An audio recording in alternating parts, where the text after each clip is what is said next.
देव देव जगन्नाथ प्रपन्नार्थी विनाशन त्राहि मां पुंडरीकाक्ष पतितं भवसागरे। जय देवी भक्तिदात्री प्रसीद परमेश्वरी। जय देवी सुभद्रा त्वं सर्वेषां भद्रदायिनी।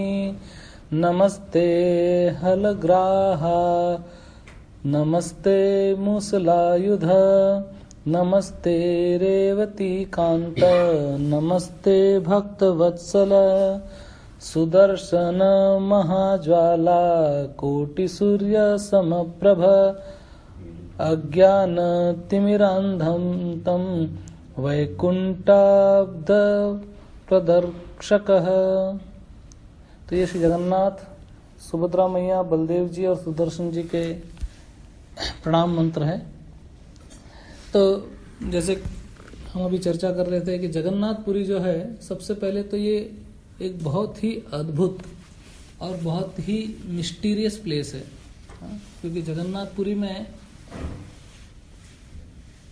कुछ भी सीधा साधा या नॉर्मल नहीं है, क्योंकि ये धाम जो है ये बहुत ही विशेष धाम है।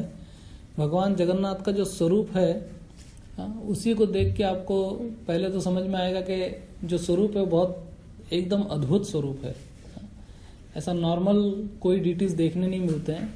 जैसे अगर आप हमारे आंखों से देखने की कोशिश करेंगे तो आपको दिखाई देंगे जगन्नाथ जी के हाथ नहीं है, जगन्नाथ जी के पैर नहीं है, जगन्नाथ जी के कान नहीं है, आंखें हैं लेकिन उसके ऊपर पलके नहीं हैं।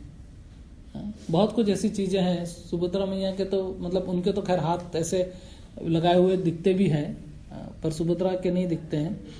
तो और सुदर्शन जी जो है वो कैसे चक्र है, ओरिजिनल सुदर्शन जी, लेकिन यहाँ पे कैसे खंबे के जैसे, इज लाइक ए लॉग।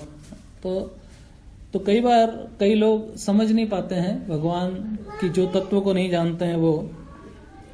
और जगन्नाथ जी जो है, जैसे कि इनका नाम है जगन्नाथ, जगत के नाथ है, वो पूरे संसार के मालिक है वो। और अपनी स्वेच्छा से वो कलयुग के अंदर आए हैं अपनी लीला क्रीड़ा करने के लिए। तो जैसे मैं भी बता रहा था आपको कि हमारे 4 धाम है, 4 युग के 4 धाम है। सतयुग में बद्रीनाथ, त्रेता में रामेश्वरम, द्वापर में द्वारका और कलयुग में जगन्नाथपुरी। ये 4 भगवान की 4 अलग अलग क्रियाओं को भी दर्शाते हैं, या भगवान वहां पर 4 अपनी अलग क्रिया करते हैं। जैसे बद्रीनाथ जो है वो भगवान के किस क्रिया का प्रतीक है, किसी को पता है? हाँ, भगवान के तप का प्रतीक है। भगवान वहां पे तप या मेडिटेशन करते हैं। रामेश्वरम, वहां भगवान क्या करते हैं? वहां भगवान नहाते हैं। और एक तरह से आप कह सकते हो पूजा करने का भी स्थान है उनका, पर वहां पर भगवान नहा धो के तैयार होते हैं, पूजा करते हैं। द्वारका के अंदर भगवान क्या करते हैं? और सोते हैं। भगवान के सोने का, आराम करने का स्थान है। और जगन्नाथपुरी भगवान के खाने का स्थान है।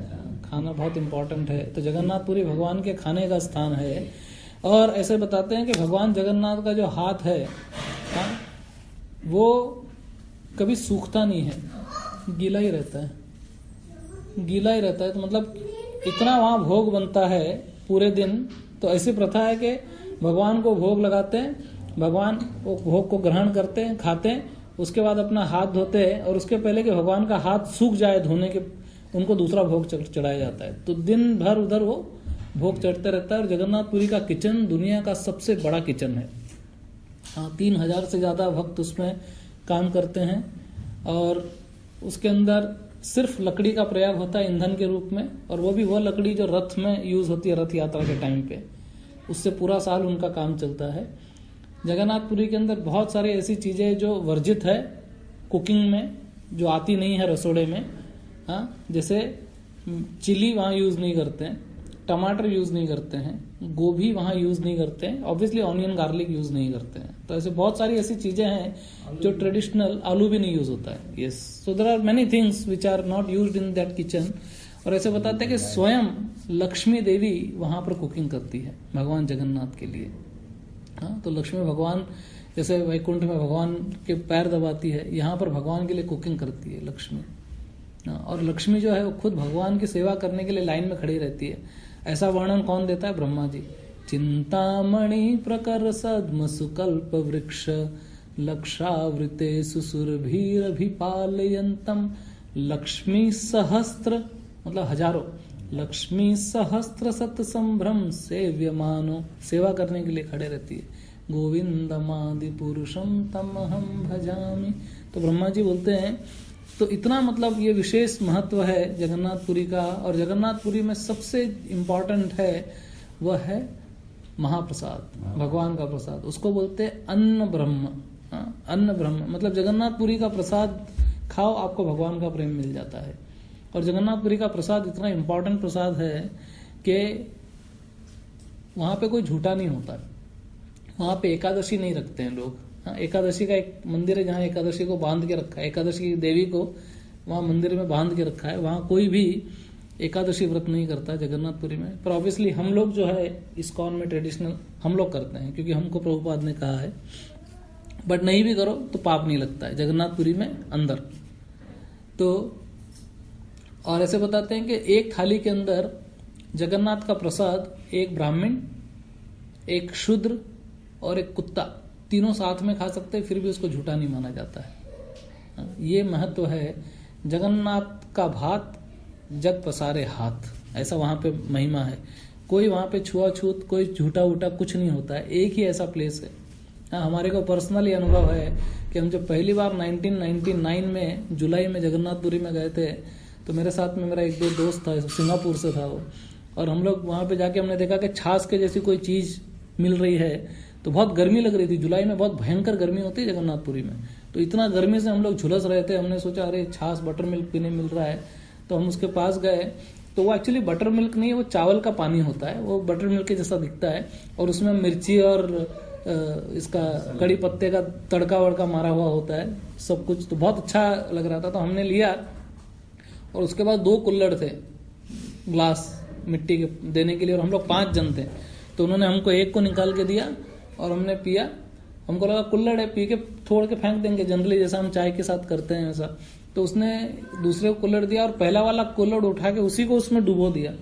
तो मेरा दोस्त एकदम चकित रह गया, बोला अरे तू पूरा झूठा कर दिया इसको और झूठा दे रहा है। तो इतना भड़क गया वो आदमी बोलता है जगन्नाथपुरी में कुछ झूठा नहीं होता, तुमको बताया नहीं किसी ने। फिर हमको समझा कि हाँ ऐसा है। और जगन्नाथपुरी में जितना भोग लगता है भगवान को, वो विमला देवी को भोग लगाने के बाद उसको आनंद बाजार में बेचा जाता है महाप्रसाद के रूप में। हाँ, तो बहुत मतलब बहुत अलग अलग चीजें ऐसे बताते हैं कि हमारे जो 3 स्पेशल धाम है वैष्णवों के लिए, एक है वृंदावन, एक है मायापुर नवद्वीप धाम, और एक जगन्नाथपुरी। तो वृंदावन के अंदर भगवान की प्राप्ति कैसे होती है? वृंदावन के उस रज के अंदर लौटने से। Rolling in the dust of Vrindavan will give you Krishna prem, ऐसे बताते हैं। तो वृंदावन में जाके केवल आप केवल लौटो तो आपको कृष्ण का प्रेम प्राप्त हो जाएगा, उतनी महिमा है। इसलिए एक डिवोटी ने गाया है कि ब्रज की रज में धूर बनूं मैं, ऐसी कृपा करो महाराज, कृपा करो महाराज, ऐसी दया करो महाराज, ब्रज की रज में धूर बनूं मैं, ऐसी कृपा करो महाराज। और नवद्वीप में भगवान का प्रेम कैसे प्राप्त हो जाएगा? संकीर्तन करने से। नवद्वीप में जाके कोई हरिनाम ले, संकीर्तन करे, उसको भगवान की प्राप्ति हो जाएगी। वो औदार्य धाम है। और जगन्नाथपुरी में भगवान की प्राप्ति कैसे होगी? केवल प्रसाद खाने से, बस सिंपल, कोई मगजमारी नहीं है ना। तो आराम से प्रसाद खाओ, ग्रहण करो और भगवान को प्राप्त हो जाओ। तो इतना मतलब इसका इम्पोर्टेंस है जगन्नाथपुरी का। और जगन्नाथपुरी की खैर बहुत बहुत स्टोरी और बहुत महिमा है। मेरे को ये समझ में नहीं आता है कहाँ से शुरू करे और कहाँ तक लेके जावे उसको। ऐसे बताते हैं कि अनंत शेष को जब ये सारे प्लैनेट उनके सिर पे है, आपको पता है अनंत शेष उठा के रखते हैं पूरी धरती को और सबको अपने सिर पे। जब उनके सिर पे रखा गया तो अनंत शेष ने पूछा भगवान को कि भगवान ये मेरे सिर से भार कब हटाया जाएगा इतना मेरे सिर पे रख दिया तुमने। और अनंत शेष के 1000 फण है, 1000 मुंह है। तो भगवान ने कहा कि तुम मेरे को ग्लोरीफाई करना शुरू कर, जब मेरा ग्लोरिफिकेशन खत्म हो जाएगा तब इसको नीचे रख लेना। और आज तक वो ग्लोरिफिकेशन खत्म नहीं हुआ है। जगन्नाथ का ये ग्लोरिफिकेशन है जो अनंत शेष अपने हजारों फंड से नहीं कर सकता। हम लोग इस आधे घंटे के अंदर बैठ के क्या जगन्नाथ के बारे में बताएंगे और क्या सुनेंगे। हाँ, सोचो इतनी महिमा है जगन्नाथ की, तो इसलिए कुछ समझ में नहीं आता है कि कितना बताया जाए और कितना उसको छोड़ा जाए। लेकिन anyway, नाथ है, नाथ का मतलब होता है कि वो सबके मालिक है। और नथ एक जैसे नाक में जो हम पहनते हैं उसको भी नथ कहते हैं। तो नाक से जो है, जैसे जो जानवर वगैरह होते हैं उनको नाक से कंट्रोल किया जाता है ना, उनके नाक में नथनी डाल के। तो ये जो जीव जो है उसको माया देवी नाक से कंट्रोल करती है। उसके नाक में ये रस्सी, 3 गुणों की रस्सी लगा के और उसको कंट्रोल करती है, सतोगुण, रजोगुण और तमोगुण। और उसका कंट्रोल भगवान लेते हैं, इसलिए उसको जगन्नाथ कहते हैं। एक जगन्नाथ के बहुत सारे मीनिंग है, बहुत एस्पेक्ट है।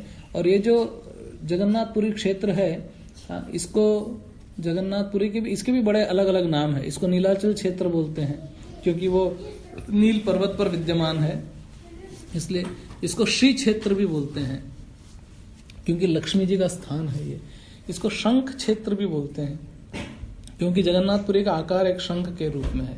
तो ऐसे अलग अलग इसको तीर्थ, धाम इत्यादि कहा जाता है। और जैसे मैंने आपको पहले बताया कि दशावतार जो है इसका ओरिजिन स्थान जगन्नाथपुरी है। सारे दशावतार पहले यहाँ पर आते हैं और फिर यहाँ से जाते हैं। तो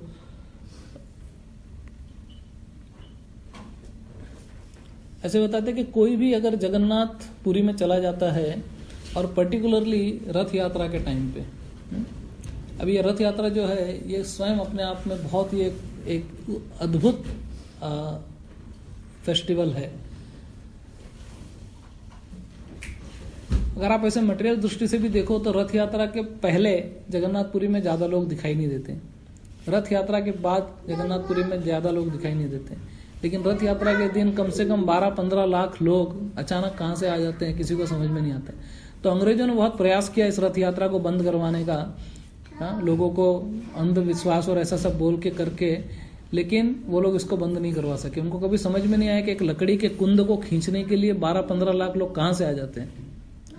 वो लोग नहीं करवा पाए, बहुत कोशिश किया उन्होंने लेकिन बंद नहीं करवा पाए। और जब श्रीला प्रभुपाद जी ने रथ यात्रा शुरू किया इस पूरे संसार के अंदर और लंदन में उन्होंने रथ यात्रा किया, तो प्रभुपाद ने कहा कि तुम लोग आए थे हमारी रथ यात्रा बंद करवाने के लिए भारत में, तुम तो नहीं करवा सके, लंदन में मैंने रथ यात्रा शुरू करवा दी। सोचो, तो मतलब ये रथ यात्रा बहुत ही अद्भुत है। तो उस रथ यात्रा में अगर कोई जाता है और जगन्नाथ को रथ पे बैठा हुआ उसका दर्शन करता है, गारंटीड वैकुंठा, उसमें कोई दो राय नहीं है। शास्त्र बताते हैं कि जो जगन्नाथपुरी के अंदर जगन्नाथ रथ यात्रा में जगन्नाथ भगवान को रथ पर बैठा हुआ देखता है, या उसकी रस्सी को खींचता है, या जगन्नाथ के रथ को हाथ लगाता है, या जगन्नाथ को आलिंगन करता है। अभी वो मौका मिलता नहीं है, कुछ साल से इन्होंने, गवर्नमेंट ने बंद कर दिया ये, नहीं तो पहले आप जगन्नाथ के रथ पे चढ़ के और आलिंगन कर सकते थे। एक बार तो ये चढ़ी तो इसके तो इतना जोर से लोगों ने दबाया, इतना भीड़ के अंदर के सांस ही रुक गई। लेकिन हम लोग आई थिंक सब सौभाग्यशाली थे, इंक्लूडिंग माय मदर, कि हम लोग को जगन्नाथ के रथ पे चढ़ने मिला था और जगन्नाथ को आलिंगन करने का भी चांस मिला था। ये बहुत पुरानी बात है, ईयर 2001 में, तो 2001 में हम लोग गए थे।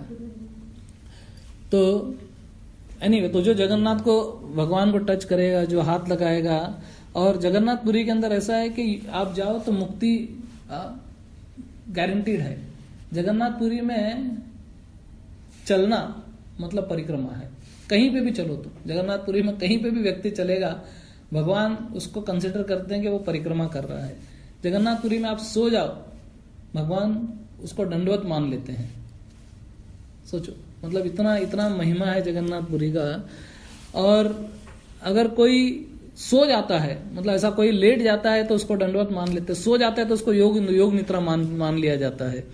घूमता है इधर उधर, जगन्नाथपुरी में जाके आप कुछ भी बोलो, उसको भगवान का ग्लोरिफिकेशन माना जाता है। सोचो, यमराज को वहां पे स्थान नहीं है। यमराज का एक यमराज ने बोला भगवान इतना एंगेज किया, मेरे को थोड़ा वेकेशन चाहिए, बोला जगन्नाथपुरी में आ जा। वहां पर कुछ नहीं है। और जगन्नाथपुरी में सब जीव जो है they are in 4-handed form of Vishnu, चतुर्भुज विष्णु के रूप में है। हालांकि हमको दिखाई नहीं देते, हमको 2 ही हाथ दिखते हैं, लेकिन प्रभुपाद जी कहते हैं कि इवन मच्छर, मॉस्किटोज आर 4-handed फॉर्म। वो सब वैकुंठवासी है, बहुत स्पेशल लोग हैं। वो स्पेशल लोगों का ही जगन्नाथपुरी के अंदर आविर्भाव होता है या उनका जन्म होता है, जो भी आप बोल दो। तो इसके लिए ये बहुत ही इम्पोर्टेंट है। और हमारे महाराज एक हिज होलीनेस भक्ति पुरुषोत्तम महाराज कहते हैं कि जीवन में एक बार, जीवन खत्म होने के पहले जगन्नाथपुरी में जाना चाहिए और जगन्नाथ के दर्शन करना चाहिए, क्योंकि वो मैनिफेस्टेड पास्ट टाइम चल रहा है और वो दर्शन हमको भगवान भगवत धाम में लेके जाएगा। तो बहुत सारी स्टोरीज है, मैं खाली समय की मर्यादा को देखते हुए जो कुछ इंपॉर्टेंट पॉइंट है वो मैं बताने की कोशिश करता हूँ। So anyway, Jagannath is also the first deities worshipped in ISKCON. सबसे पहले इस्कॉन जब प्रभुपाद जी गए तो ऑब्वियसली कोई विग्रह लेके तो नहीं गए थे, केवल भागवतम लेके गए थे। हाँ, तो किसी ने प्रभुपाद जी से पूछा, ये कब के कितने साल पहले की बात है? 1965। कितने साल हो गए? हाँ, लगभग 60 साल पहले की बात है। उस समय अभी भी अमेरिका जाना लोगों का एक ड्रीम होता है। हाँ, कि कई लोग अपने गांव से शहर में आते हैं, फिर शहर से मेट्रो में जाते हैं। हाँ, मेट्रो सिटी से बाद में बॉम्बे अगर हो गया, उसके बाद फिर लोग अबू धाबी आते हैं, उसके बाद फिर लंदन जाने का सोचते हैं, फिर कनाडा जाने का सोचते हैं, अमेरिका जाने का अभी भी आज भी है। लेकिन सोचो 60 साल पहले कितना क्रेज होगा अगर कोई अमेरिका गया है तो प्रभुपाद अमेरिका जा रहे थे, एक स्वामी। तो कई लोग आके उनसे पूछे, एक जन ने पूछा कि स्वामी जी आप अमेरिका जा रहे हो? और प्रभुपाद जी ने कहा कि I am not going to America, Srimad Bhagavatam is going to America, and because Srimad Bhagavatam can not travel alone, I am assisting him, I am going as a servant. मैं उसका सेवक बन के जा रहा हूँ। तो केवल भागवत लेके गए थे प्रभुपाद, उनके पास डिटीज नहीं थे। लेकिन जब उन्होंने अपने शिष्य बनाए तो मालती माता जी वो किसी स्टोर में गई थी वहां पे, और वहां पे उनको छोटा सा जगन्नाथ का डिटीज दिखाई दिया। तो उसको लगा कि अरे भारत से ये कुछ क्राफ्ट आइटम है, ये अगर मैं प्रभुपाद को जाके गिफ्ट दूंगी तो प्रभुपाद कितने प्रसन्न होंगे। तो उस समय की बात है जब ये हिप्पीज थे, इनके पास कुछ था नहीं, तो उन्होंने वो बस उठा लिया दुकान में से और लेके चले गए और जाके प्रभुपाद को दिखाया। तो जैसे ही प्रभुपाद को दिखाया, प्रभुपाद ने सीधा दंडवत किया उस टॉय को जो जगन्नाथ का था। और प्रभुपाद ने बोला कहाँ से लाए? तो बोला वो एक इंडियन स्टोर है कोई आर्ट एंड क्राफ्ट का, उधर से लेके। तो प्रभुपाद ने बोला इसके साथ 2 और होंगे, उसको भी लेके आओ। तब उनको समझ में आया कि भाई ये क्या है। वो वापस गई, उसने बोला आई एम सॉरी, मैंने ये उठा लिया था, लेकिन मेरे गुरु ने बोला 2 और रहेंगे इसके साथ में। तो बोला हाँ है। तो जगन्नाथ के साथ बलदेव और सुभद्रा और सुदर्शन वो भी लेके आए, और वो लाके और प्रभुपाद जी ने सोचा कि जगन्नाथ जी जब आ गए हैं तो हमको उनकी रथ यात्रा भी करनी चाहिए। और उन्होंने श्याम सुंदर प्रभु से, जो मालती माता जी के हस्बैंड थे, उनको उन्होंने कहा कि आप इसको थोड़ा और बड़ा कार्व कर सकते हो क्या, इसको डीटीज बना सकते हैं क्या लकड़े का। तो वो कारपेंटर थे, उनको मालूम था कैसे बनते। लेकिन उस समय हिप्पी थे, ये तो एकदम बिल्कुल 66 की बात है, 1966-67 की बात है, एकदम नए नए। तो तभी तो उनका इतने सारे डिवोटी नहीं बने थे। जैसे कई बार हम लोग भी पहले ही टाइम पे लोगों को नहीं बोल देते हैं कि सब कुछ छोड़ छाड़ दो, तो वो क्लास ही छोड़ देंगे। धीरे धीरे करके आदमी छोड़ता है कोई भी चीज को। तो उस समय प्रभुपाद देखने गए, वो डीटी कार्व कर रहे थे और सिगरेट पी रहे थे। कई बार ऐसा होता है, हमने हमारे गांव में भी देखा, जब मंदिर वंदिर बनते तो कारीगर लोग जो है वो सिगरेट पीते हैं। आज भी घर कंस्ट्रक्ट करते हो तो वो जो आते हैं, भले आप सिगरेट नहीं पीते हो लेकिन उनको तो चाहिए देने के लिए सब, वो सिगरेट पी रहे थे। और जगन्नाथ या बलदेव के सिर के ऊपर एस्ट्रे रखा था उन्होंने, वो सिगरेट रखा था। प्रभुपाद जी आए, देखे, बोले बाप रे बाप, ये पर ब्रह्म है जगन्नाथ। सोचो, अभी मैंने अभी क्या बोला, प्राकट्य लीला चल रही उनकी। प्रभुपाद के मन में बड़ा ऐसा हुआ, और प्रभुपाद सोचे भी कैसे। तो प्रभुपाद ने उनको खाली ये कहा कि why you are keeping this cigarette between you and Krishna, if you remove this cigarette you will get Krishna. और उसके दिल में बात उतर गई, उसने छोड़ दिया सिगरेट विगरेट और जगन्नाथ जी को कार्व किया। और पहली जगन्नाथ की रथ यात्रा 1967 में सैन फ्रांसिस्को में निकाली गई, एक ट्रक के ऊपर। और आज सैन फ्रांसिस्को के अंदर यूएस गवर्नमेंट के द्वारा पब्लिकली डिक्लेयर्ड हॉलीडे होता है रथ यात्रा के दिन, और 4 लाख लोग आते हैं सैन फ्रांसिस्को में। सोचो, ये जगन्नाथ की कृपा और प्रभुपाद जी का एफर्ट है। उस मेयर ने वहां पे साइन कर दिया कि कभी भी जगन्नाथ ये रथ यात्रा निकलेगी, 4 लाख लोग, पब्लिक हॉलीडे उस दिन। और सैन फ्रांसिस्को को प्रभुपाद जी ने नया नाम दिया न्यू जगन्नाथपुरी धाम। तो ऐसे बहुत सारे प्लेसेस को प्रभुपाद जी ने नाम दिया है, तो सैन फ्रांसिस्को का नाम रखा है न्यू जगन्नाथपुरी धाम। तो ये जो रथ यात्रा होती है, इस रथ का जो बनाने बहुत बड़े रथ होते हैं, अगर आपने देखा रहेगा तो 3-3, 4-4 माला के जितनी हाइट होती है। और इसमें इम्पोर्टेंट चीज ये है कि इस रथ के अंदर कोई स्टीयरिंग व्हील नहीं होता है। जैसे हम लोग जो बॉम्बे में रथ यात्रा है कहीं और निकालते हैं, वो तो पूरा रथ एकदम बनाया होता है, जिसके अंदर टायर लगे रहते हैं, ट्यूब्स रहते हैं, ब्रेक होता है, क्लच होता है, गियर होता है, स्टीयरिंग व्हील, सब कुछ होता है। वो रथ के अंदर कुछ नहीं होता है। कोई स्टीयरिंग नहीं, कोई कुछ नहीं, व्हील्स होते हैं बहुत सारे लकड़े के बने हुए। तो वो कार्विंग शुरू होता है अक्षय तृतीया के दिन। तो वहां से शुरू करते हैं, जो मेरे ख्याल से अप्रैल का महीना होता है, वहां से लेकर के जुलाई तक उनका वो रथ बनाने का काम चालू होता है। बहुत सारे कारीगर उसके अंदर इन्वॉल्व होते हैं, बहुत बड़ा रथ बनाते हैं उसको। और वो जो रथ है वो अपनी इच्छा से चलता है। आपनार इच्छाएं चले, ना चले बल दिए। तो कोई बल से उसको खींच नहीं सकता। कभी कभी जब जगन्नाथ की इच्छा होती है कि रथ को आगे नहीं बढ़ाना है, तो कई उसके अंदर हजारों लोग लग जाते हैं उसको खींचने के लिए, लेकिन रथ टस से मस नहीं होता। कई बार ऐसे हिस्ट्री के अंदर हुआ है कि हाथी लगाए उन्होंने, हाथी खींच खींच के बेचारा पीछे चला जाता है, लेकिन रथ हिलता नहीं है। तो जगन्नाथ की जब इच्छा होती है तब वो रथ आगे बढ़ता है। और कई बार जगन्नाथ का रथ बीच में रुक जाता है। और कई भक्तों की ऐसे 1-2 स्टोरी मैं आपको बताऊंगा। जैसे एक मुस्लिम भक्त था, उसको अंदर जाने के लिए अलाउड नहीं था, तो वो वहीं पे कुटिया बना के अपना बेचारा बैठ गया था और जगन्नाथ से प्रार्थना कर रहा था। और जगन्नाथ जी बिल्कुल रथ का जो रोड से निकल रहे थे वो उसकी कुटिया के आगे आके रुक गए, और बहुत टाइम तक वो रथ हिला नहीं। और फिर बाद में जाके पता चला कि जगन्नाथ इसके लिए रुके। वो आया, जगन्नाथ जी से प्रार्थना की, और फिर जगन्नाथ जी अपना रथ आगे लेके गए। तो ये जो रथ है बड़ा एकदम इम्पॉर्टेंट होता है। तो बेसिकली शुरुआत ऐसे होती है, आप समझ लो कि रथ यात्रा के कुछ लगभग 10-15 दिन या और कुछ पहले जगन्नाथ जी की स्नान यात्रा होती है, जो एक्चुअली जगन्नाथ जी का बर्थडे है। आप समझ सकते हो जगन्नाथ जी का आविर्भाव, जिस दिन जगन्नाथ जी को इस संसार में उनका मतलब राजा इंद्रद्युम्न की वो स्टोरी है जहां पर उनका आविर्भाव होता है, वो उस दिन स्नान यात्रा मनाई जाती है। तो स्नान यात्रा में जगन्नाथ जी को मंदिर से बाहर लाके और बहुत सारे घड़ों से सुबह से लगाकर दोपहर तक एक चलते रहता है, उनको नहलाया जाता है। तो जगन्नाथ जी जैसे वैसे तो कास्ट के हैं, आपको दारू ब्रह्म बोलते हैं उसको, तो उसके ऊपर पानी डाला नहीं जाता है, लेकिन साल में एक बार उनको पानी से बहुत नहलाया जाता है।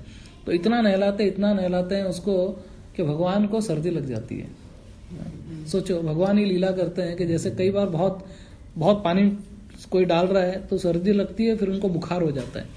और बुखार होने के बाद वो 10 दिन तक वो एक क्वारंटाइन सेक्लूडेड प्लेस में चले जाते हैं, और उनको वहां पर ये जुखाम और बुखार वगैरह होता है तो उनको नॉर्मल खाना नहीं खिलाया जाता है। जो भोग उनको लगाते हैं उसके बदले उनको काढ़ा पिलाया जाता है, हर्ब्स और ये सब।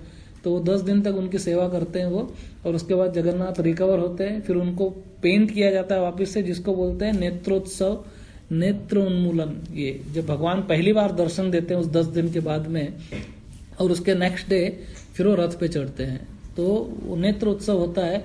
और फिर वो जब रथ पे आते हैं भगवान, तो वो जो सीन है वो बहुत ही मनमोहक सीन है। वो आपने शायद टीवी में कभी देखा भी होगा, नहीं देखा होगा तो जरूर देखना चाहिए। कि जगन्नाथ जी के ऊपर बहुत बड़ा एक मुकुट होता है, वो जो ऐसा मुकुट ऐसा हिलते रहता है, अगर आपने देखा रहेगा तो पांडा जो होते हैं वो जगन्नाथ इस महाभारी ठाकुर, बहुत बहुत भारी है, उनको हिला नहीं सकते कोई। तो इतने सारे लोग लगते हैं उनको धक्का मारने के लिए, और बहुत सारे उसके ऊपर तकिए बिछाए जाते हैं, और उस तकिए के ऊपर एक एक करके जगन्नाथ जी को लाते हैं, और तकिए वो फट जाते हैं कई बार, और जगन्नाथ को धक्का मार मार के और वो आगे लेके जाते हैं। तो वो जगन्नाथ जी जब वहां पर आते हैं तो बिल्कुल, क्योंकि वो इतने भारी है तो कभी ऐसे होते हैं और कभी ऐसे होते हैं, गिरते जाते हैं, कई वो पांडव उनको संभाल नहीं पाते हैं, और इस तरह से वो जगन्नाथ आगे बढ़ते हैं। ये सीन जीवन में देखना चाहिए।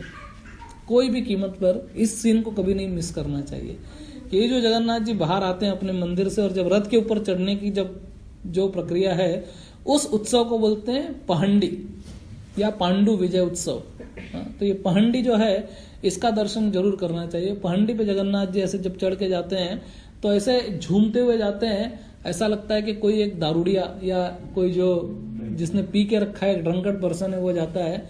और जगन्नाथ जी वैसे बहुत मर्सीफुल है, लेकिन उस time Jagannath ji extra ordinary merciful होते हैं। उस समय आप जगन्नाथ जी से जो मांग लो वो दे देते हैं आपको।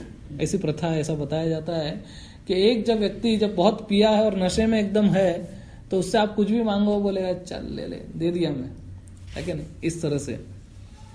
तो जगन्नाथ जब आते हैं तो ऐसे झूमते झूमते आते हैं और बहुत सिल्कन रोप से उनको खींचा जाता है क्योंकि इतने भारी है वो हिला नहीं पाते हैं। 100 पांडे लगते हैं उनको आगे करने के लिए और कई बार आगे होते होते जगन्नाथ फिर पीछे चले जाते हैं, फिर आगे आते हैं, फिर उस तकिए के ऊपर कापूस के तकिए जो होते हैं रेशमी वस्त्रों से वो जो फट जाते हैं और ऐसा करके धीरे धीरे धीरे जगन्नाथ, कई बार ऐसा होता है कि सुबह 8 बजे से वो शुरू करते हैं और 2 बजे जाके रथ पे चढ़ते हैं भगवान। मतलब इतना टाइम लग जाता है, बहुत टाइम तक, फिर उसकी बहुत प्रक्रिया होती है उसमें। भगवान ऊपर जाते हैं, फिर उनको क्या क्या पता नहीं आरती वगैरह वो लोग करते हैं, फिर राजा आता है, राजा खुद आरती करता है, फिर झाड़ू लगाता है, उसके बाद प्रार्थना करता है भगवान को कि भाई मैं राजा नहीं हूं, आप राजा हो, आप चलो अभी।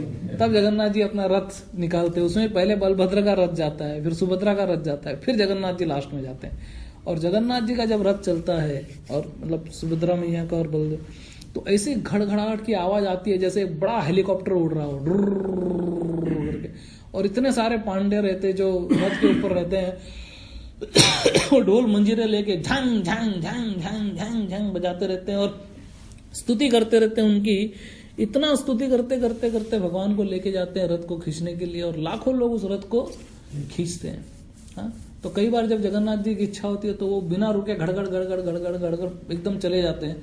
और कई बार जैसा होता है थोड़ा खींचा फिर रुक जाते हैं, फिर भगवान का कुछ और जो भी उनका चालू रहता है। जैसे जब चैतन्य महाप्रभु भगवान के सामने नृत्य करते थे तो चैतन्य महाप्रभु खुद कृष्ण है राधा के भाव में, तो वो जगन्नाथ जी के सामने नृत्य करते करते कभी जगन्नाथ के रथ के पीछे चले जाते थे और जब जगन्नाथ जी को दिखाई नहीं देते तो जगन्नाथ जी रुक जाते थे और जब तक वो आगे नहीं आते थे जगन्नाथ जी हिलते नहीं थे। तो कई बार फिर चैतन्य महाप्रभु आगे आते थे उनकी देखकर और फिर रथ आगे चलता था, या कई बार वो पीछे जाके और अपने सर से रथ को ऐसा धक्का मारते थे और रथ चलता था। सोचो इतना बड़ा रथ है। तो ये भगवान की लीला जो हमारी समझ के बाहर है एकदम, बिल्कुल कोई समझ नहीं सकता कि कैसे ये होता है। तो और भगवान के अलग अलग भक्तों के साथ अलग अलग व्यवहार है। जैसे एक बार एक सन्यासी होता है, तो कई बार क्या होता है कि जगन्नाथपुरी के अंदर जब जगन्नाथ जी का नेत्र उन्मूलन होता है, जब पहला दर्शन मिलता है 10 दिन के बाद, सब लोग बड़े विचलित हो जाते हैं क्योंकि 10 दिन तक देखा नहीं है। इंडियन चैतन्य महाप्रभु स्वयं जब 10 दिन तक उनको देखते नहीं थे तो वहां से अलारनाथ करके एक जगह 35 किलोमीटर दूर जगन्नाथपुरी से, वो वहां पर चले जाते थे और अलारनाथ भगवान के सामने वो वहां पर जाके कीर्तन करते थे। तो ये जो पहला कीर्तन भगवान चैतन्य महाप्रभु ने जो शुरू भी किया था वो अलारनाथ में उद्घाटन किया था। हाँ, तो जो कृष्णदास कविराज गोस्वामी जिस कीर्तन का बखान करते हैं और कहते हैं कि चौतकी ते सब लोग बोले हरि हरि, प्रेमावश्य मध्य नित्य करे गौर हरि, के हो नाचे के हो गाए श्री कृष्ण गोपाल, प्रेमिते भाषिते सब स्त्री वृद्ध अबाल, ऐसी ध्वनि ऐसी नृत्य ऐसी प्रेम ध्वनि, कहीं नहीं सुनी यार कहीं नहीं देखी यार कहीं नहीं सुनी। तो ये अलारनाथ में जाके भगवान के सामने लेट जाते थे और उनके शरीर से इतना विरह होता था कि जिस पत्थर पे वो लेटे थे वो पत्थर ही पिघल गया। आज भी वो पत्थर है जगन्नाथपुरी में, आप जाके दर्शन कर सकते हो, उसको छू सकते हो जहाँ पे जगन्नाथपुरी में। तो कई लोग देख नहीं पाते, तो जब जगन्नाथ का दर्शन खुलता है और जगन्नाथ का सब स्पॉन्टेनियस होता है, कोई वहां पे रूल्स रेगुलेशंस कुछ नहीं, तो कई बार इतना धक्कम धुक्की और ये सब होता है तो कोई कुछ देखते नहीं है कि कौन, मतलब जो क्या बोलते हैं वर्ण और आश्रम का कोई भेद नहीं होता है। वैसे आप नॉर्मल में जाओ तो लोग सन्यासी को एकदम बड़ा वैसा, जैसे आपको एक एग्जांपल देता हूँ इस चीज को समझने के लिए। बॉम्बे की ट्रेन में कितने लोगों ने सफर किया, वो लोग इसको सब समझ पाएंगे कि जब बॉम्बे की ट्रेन में कई बार जब भीड़ धाड़ धाड़ धाड़ धाड़ धाड़ करके अंदर घुसती है तो फिर कभी देखता नहीं, कभी कोई ब्रह्मचारी भी साथ में घुस जाता है तो कोई बैठने के लिए जगह नहीं देता उसको। मतलब उससे आप समझ सकते हो कि जगन्नाथपुर तो एक सन्यासी ऐसा था कि जो भगवान के दर्शन करने के लिए जा रहा था, इतनी भीड़ थी, वो भीड़ ने उठा के सन्यासी को, मतलब अपने आप ही वो बाहर चले गया, भीड़ से एकदम बाहर हो गया। और बहुत कोशिश करने के बाद भी वो सन्यासी अंदर नहीं घुस सके जाने के लिए, बहुत प्रयास किया, लेकिन उनको भगवान का दर्शन मिला नहीं, क्योंकि भीड़ इतनी सारी भीड़ थी। तो वो उनको थोड़ा गुस्सा आ गया जगन्नाथ पे। तो उन्होंने बोला, यार तुम क्या कर रहे हो, हाँ तुम मेरे को अलाउ नहीं कर रहे हो दर्शन करने के लिए, अंदर आने के लिए। अरे हम लोग तुम्हारा प्रचार करते हैं तभी इतने लोग आते हैं तुमको देखने के लिए, हम लोग प्रचार करना बंद कर दे तो कौन आएगा तुमको देखने के लिए। हाँ, ये उनका भाव था। तो उन्होंने कहा कि अरे हम लोग प्रचार करते हैं तब जाके तो इतने सारे लोग आते हैं, नहीं तो इतना मैं अगर महिमा नहीं बताऊं कौन जाएगा वहां जगन्नाथपुरी के अंदर। हाँ? तो बोले इतना करते हैं और तुम जो है मेरे को अलाउ नहीं कर रहे हो, जाओ मैं तुम्हारा प्रचार छोड़ दूंगा, कुछ नहीं करूंगा, जाओ तुमसे रूठ जाता हूं। ऐसा करके जगन्नाथ से रूठ गए और जाके और कहीं ग्रैंड रोड के कहीं दूर पे वहां पे कुटिया वुटिया बना के और वहीं पे आश्रम में वो किसी मठ में रहने लगे। तो फिर जब जगन्नाथ जी, उसी दिन की बात थी, रथ यात्रा के जस्ट पहले की ही बात थी, तो जब रथ निकला दूसरे दिन और जहां पे उन्होंने जिस मठ में रुके थे वो बिल्कुल जगन्नाथ का रथ वहीं पे आके रुक गया। और उसने सोचा था कि मैं अभी तो जगन्नाथ के कभी दर्शन करूंगा ही नहीं, लेकिन मन में ऐसा सोच रहे थे मैं जगन्नाथ को बोल तो दिया, लेकिन जगन्नाथ के दर्शन के बिना मैं कैसे रह पाऊंगा। अच्छा एक काम करता हूं, मैं जगन्नाथ को नहीं देखूंगा लेकिन मैं ग्रैंड रोड तक जाता हूँ, वो जो बड़ा ग्रैंड रोड है वो, बोले वहां पे जाके और खाली रथ का दर्शन कर लूंगा, बस उतना बहुत हो जाएगा मेरे लिए। तो वो वहां पर आ गए और जगन्नाथ वहीं खड़े हैं। और जब तक वो आके दर्शन नहीं किया जगन्नाथ ने अपना रथ नहीं हटाया, सोचो। तो जगन्नाथ ऐसे कई डिवोटी के साथ उनका आदान प्रदान होते रहता है और कई लोग करते हैं। तो एनीवे जगन्नाथ के रथ की भी बड़ी महिमा है, उनका रथ का जो हाइट क्या है, साइज क्या है, क्या क्या होता है, वो सब उसके अंदर है। रोज 56 वैरायटी के भोग बनते हैं जगन्नाथ के किचन के अंदर और कई कुंटल, ऐसे बताते हैं कि 72 क्विंटल राइस बनता है रोज जगन्नाथ का। और ये राइस जो है वो 5000 लोगों के लिए भी सफिशिएंट होता है और 15 लाख के लिए भी सफिशिएंट हो जाता है। वो समझ में नहीं आता कैसे होता है, लेकिन वो जगन्नाथपुरी, वो देखने के लिए हमको खुद जगन्नाथपुरी में जाना पड़ेगा, तब समझ में आएगा। एंड जगन्नाथ का एक स्पेशलिटी है कि he is a wonderful dresser. वो उनको ड्रेसिंग बहुत ऐसा, इसलिए जगन्नाथ के अलग अलग प्रकार के वेश है, उनका ड्रेस है। तो कभी कौन सा ड्रेस, ऐसे साल में 3 बार जगन्नाथ जी बहुत भव्य और बहुत ऑपुलेंट वे में अपने आप को ड्रेस करते हैं, जिसमें से एक सबसे फेमस ड्रेस है, इसको बोलते हैं सोना वेश। सोने का श्रृंगार होता है भगवान का, जगन्नाथ का, यहाँ पे पूरा का पूरा ऐसे बताते हैं कि लगभग 1000 किलो सोना जगन्नाथ बलदेव सुभद्रा मैया पे श्रृंगार के लिए यूज किया जाता है। इतना सारा सोना वो पहनते हैं। ऐसे बड़े बड़े उनके अलग अलग ड्रेस है, वेश, सोना वेश, गज वेश। एक भक्त जो था वो गणेश जी का भक्त था, लेकिन वो किसी ने उसको बोला जगन्नाथपुरी में जाओ, जैसे भी मैं आपको बता रहा हूँ जगन्नाथपुरी जाओ, तो वो गणेश जी को छोड़ के कुछ सोच नहीं सकता था। तो वो वहां पर गया तो जगन्नाथ ने उसको रेसिप्रोकेट करते हुए गणेश जी के रूप में उसको दर्शन दिया। तो उसने देखा कि जगन्नाथ जी की सूंड है और वो सब है, तो वैसे एक गज वेश होता है उनका। फिर और अलग अलग प्रकार के बहुत सारे वेश है जो, फिर जगन्नाथपुरी के अंदर बहुत सारे वंडर्स है, आश्चर्यजनक बातें हैं।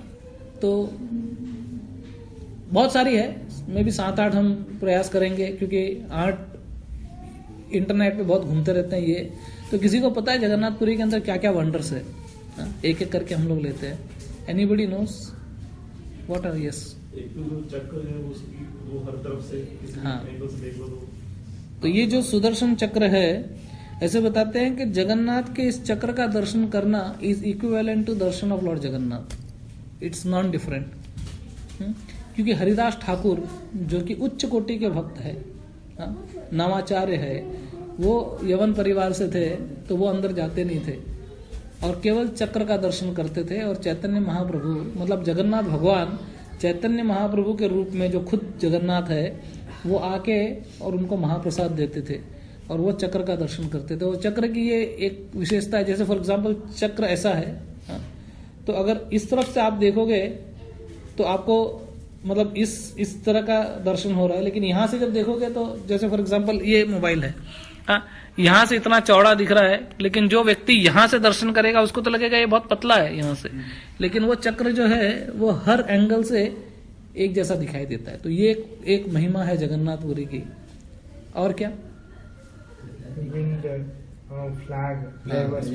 फ्लैग जो है वो उल्टी दिशा में उड़ता है। हवा इस तरफ चल रही है लेकिन फ्लैग इधर उड़ता है, सोचो। और ये रोज फ्लैग जगन्नाथ भगवान का चेंज होता है, बहुत बड़ा फ्लैग होता है, कई मीटर का फ्लैग होता है। फट फट फट फट करके पांडा ऊपर चढ़ जाता है वो चेंज करने वाला, और उसको चेंज करके नीचे आता है। ये दो। और क्या है? ऊपर का मटकी फर्स्ट। हाँ, तो आठ मटकी के अंदर भोग बनता है जगन्नाथ जी का।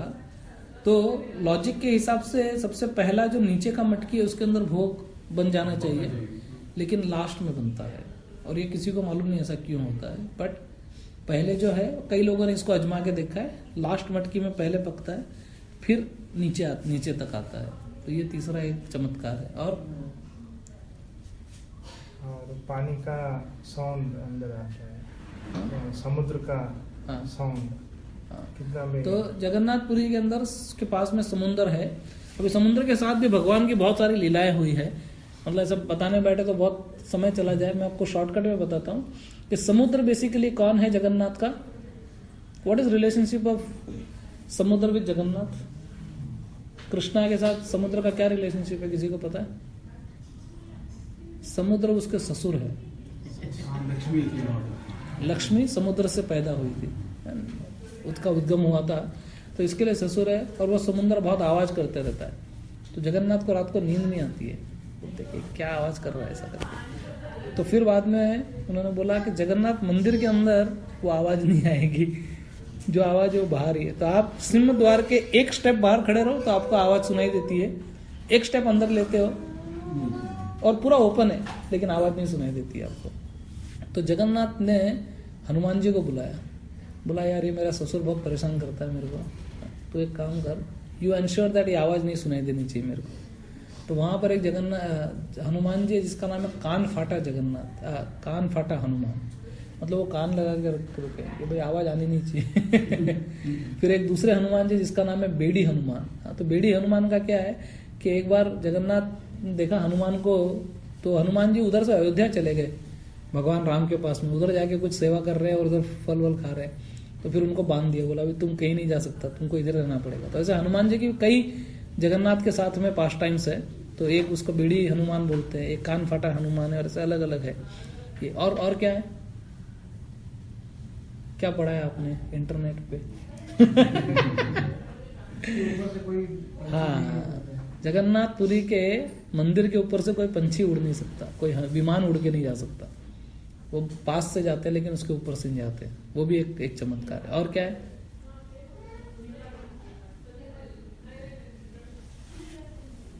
सोचो। एक ये है कि जगन्नाथपुरी का जो गुंबज है उसकी परछाई नहीं बनती, उसकी छाया की परछाई नहीं बनती है। आप कहीं से भी जाओ तो सेम ही रहता है एक्चुअली।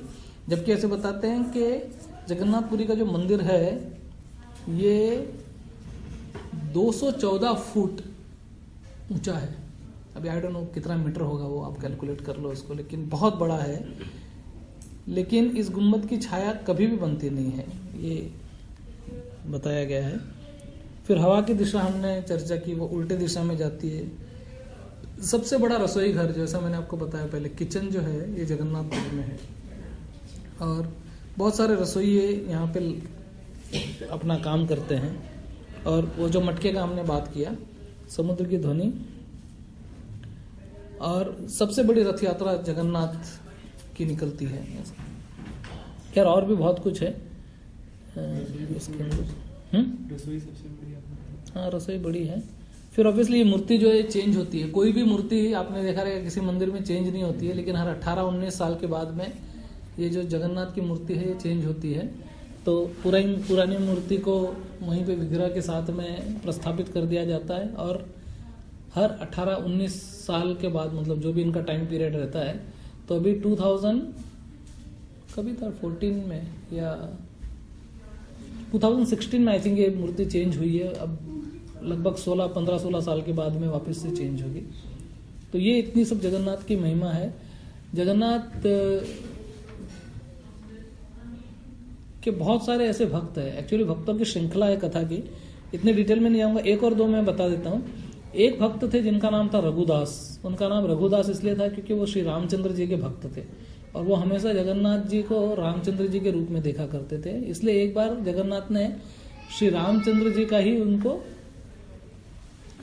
वो दर्शन दिया, जो उन्होंने दर्शन दिया, तो तब से वो बहुत प्रेम करते थे जगन्नाथ से और जगन्नाथ भी उनको अपना दोस्त मानते थे, सखा मानते थे, तो साख्य भाव था उनके साथ में।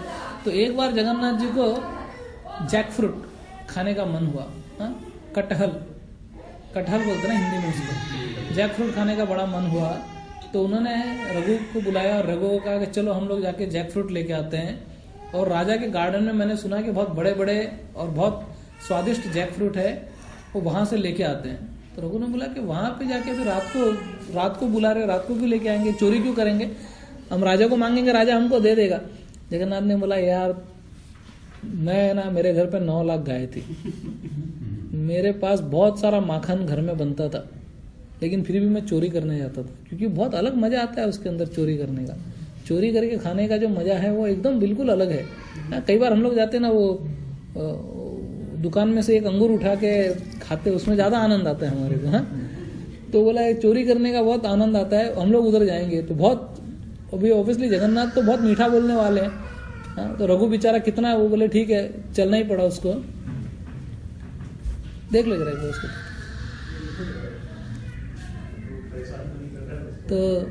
तो रघु को लेके गए और जगन्नाथ ने बोला तू एक काम कर, तू वृक्ष पे चढ़ जा, मैं नीचे खड़ा रहता हूँ और अच्छा वाला जैक फ्रूट तू सिलेक्ट करना, और जब मैं तेरे को आवाज मारूंगा तो तू नीचे फेंक देना, मैं कैच कर लूंगा।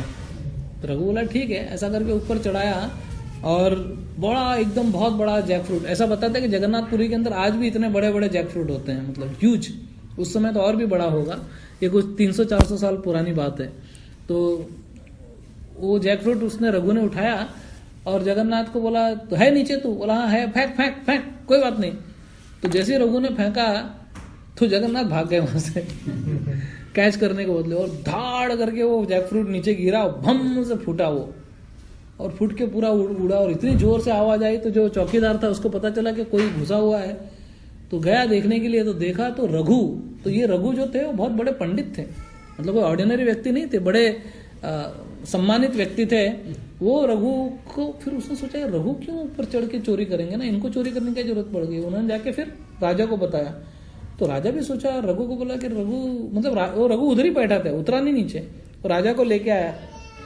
तो राजा ने बोला यार आप इतने सम्मानित व्यक्ति है, आपको जैक फ्रूट चाहिए था, मेरे को बोलते 10 दे देता था, आप चोरी क्यों करने गए।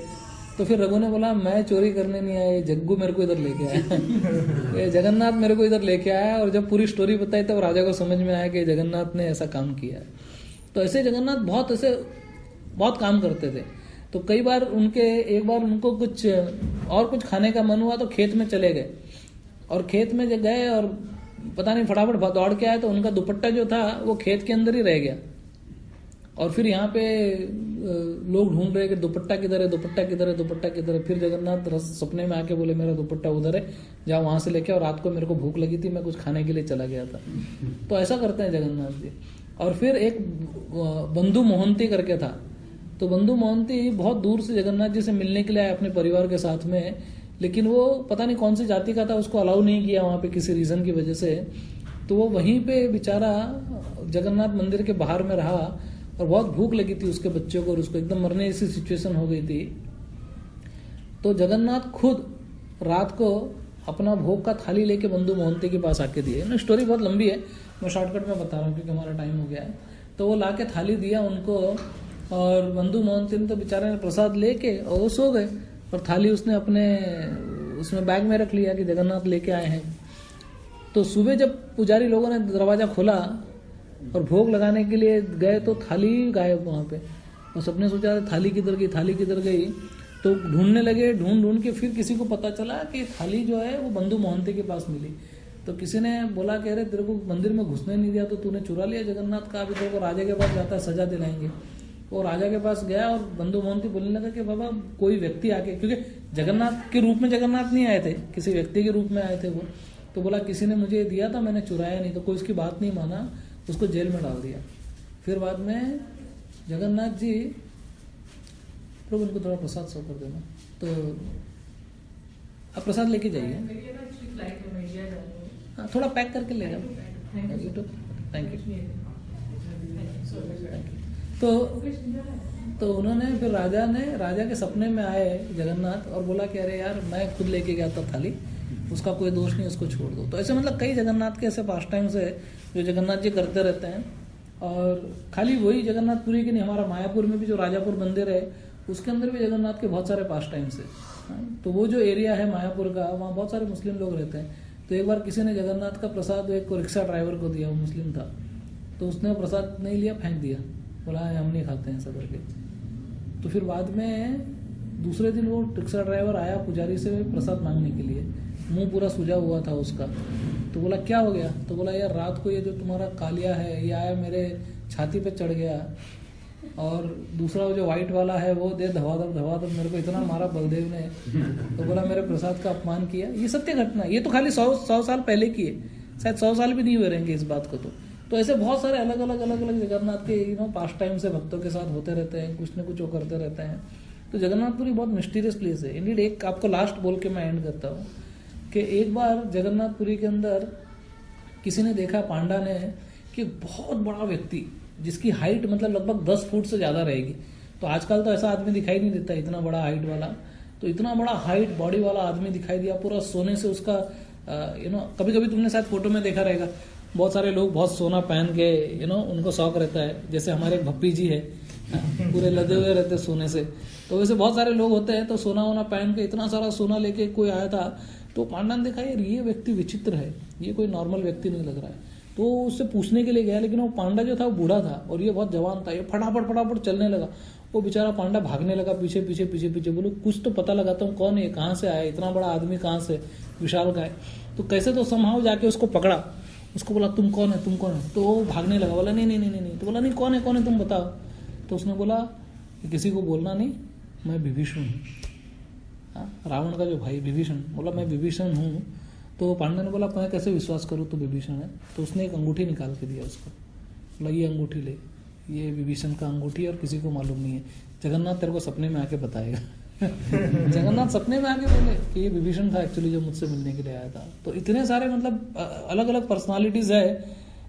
रमा, शंभु, शिवा, ब्रह्म, सब लोग आके जगन्नाथ से मिलते रहते हैं। और जगन्नाथ का जो दर्शन है वो 22 घंटे खुला रहता है 24 में से, और 2 घंटे जो बंद होता है वो देवताओं को मिलने का टाइम रहता है जगन्नाथ का। तो ऐसे मतलब ये जगन्नाथ की विशेषता है। तो हमारा बड़ा सौभाग्य है कि हम लोग जगन्नाथ के बारे में सुन पा रहे हैं, बोल पा रहे हैं। और कल हम जगन्नाथ की रथ यात्रा करेंगे।